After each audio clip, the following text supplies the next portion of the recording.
আসি তো সবাই? আচ্ছা, তাহলে এখন আপনার জন্য অপেক্ষায় থাকবে কোন কোন সুবিধাগুলো। আপনার কর্ম যোগ্যতার মাধ্যমে এগুলো অর্জন করতে হবে। আপনার জন্য অপেক্ষমান থাকবে বিশেষ ফান্ড, আপনার জন্য অপেক্ষায় থাকবে সারা পৃথিবী ঘোরার জন্য ট্রাভেল ফান্ড, আপনার জন্য অপেক্ষায় থাকবে আপনার স্বপ্নের একটা গাড়ি ক্রয় করার জন্য কার ফান্ড, আপনার জন্য অপেক্ষায় থাকবে আপনার পছন্দের মতো একটা ডুপ্লেক্স করার জন্য আপনার হাউস ফান্ড, এবং যদি কারো বড় ধরনের ব্যবসা করার ইচ্ছে থাকে তাদের জন্য থাকবে ডিপুর সুবিধা। এগুলো থাকবে আপনার জন্য অপেক্ষমান। এইটা আপনার কর্মদক্ষতার মাধ্যমে এগুলো আপনাকে অর্জন করে নিতে হবে। এ পর্যন্ত কি ক্লিয়ার করতে পেরেছি? আচ্ছা, তাইলে আমরা কয় প্রকারের সুবিধা আপনাকে দেই, বোনাস দেই? 11 ধরনের বেনিফিট আমরা দেই। এগুলাই বেসিক্যালি আপনার সঙ্গে আলোচনা করব। 11 ধরনের বেনিফিট কি কি? এই যে দেখেন, আমরা যেটা বললাম খুচরা লাভ, আপনি যখন একজাকে আপনি প্রস্তাব করবেন তার থেকে আপনি রেফারেন্স কমিশন পাবেন, আপনি জেনারেশন কমিশন পাবেন। আমরা একটু ঘুমের ভাবনা তো আপনাদের আসছে, জেনারেশনটা নিয়ে একটু আলোচনা করি। এখানে সবচেয়ে বয়স বেশি হবে কার?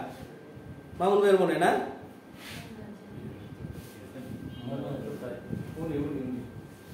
ও ইয়েস, আপনি দাঁড়ান, এদেরকে একটু আপনি মানে এটি স্মরণ করিয়ে দেন। আপনি যাকে জন্ম দিয়েছেন, অর্থাৎ যে আপনার সন্তান, তাকে সন্তানরে আমরা বলি আপনার সন্তান হচ্ছে আপনার ফার্স্ট জেনারেশন না?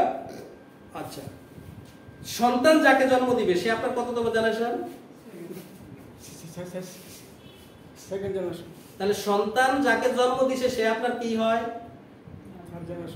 কি হয় সম্পর্কে? নাতি হয়।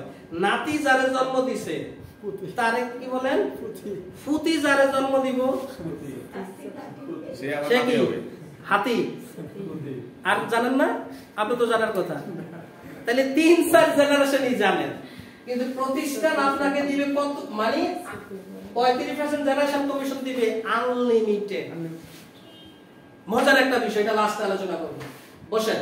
মেগা জেনারেশন 7%, রিপার্সেস 10%, এই total product voucher 10%, special fund 3%, travel fund 4, car fund 4, house fund 2, this DSP যেটা আমি ডিপু দিয়ে আপনাদের বুঝাইলাম। আমরা এক একজন এক এক নামে চিনি, যেমন কেউ বলি এজেন্ট, কেউ বলি ডিলার, কেউ বলি ডিফি আর ডিফু, যেই নামেই ডাকি। ডিএসপি অর্থাৎ আমাদের ডিস্ট্রিবিউটর সেলস পয়েন্ট, এটা আবার এক্সট্রা 15%। যিনি ডিপু তার দুইটা পরিচয় মনে রাখবেন। প্রথমত আপনি একজন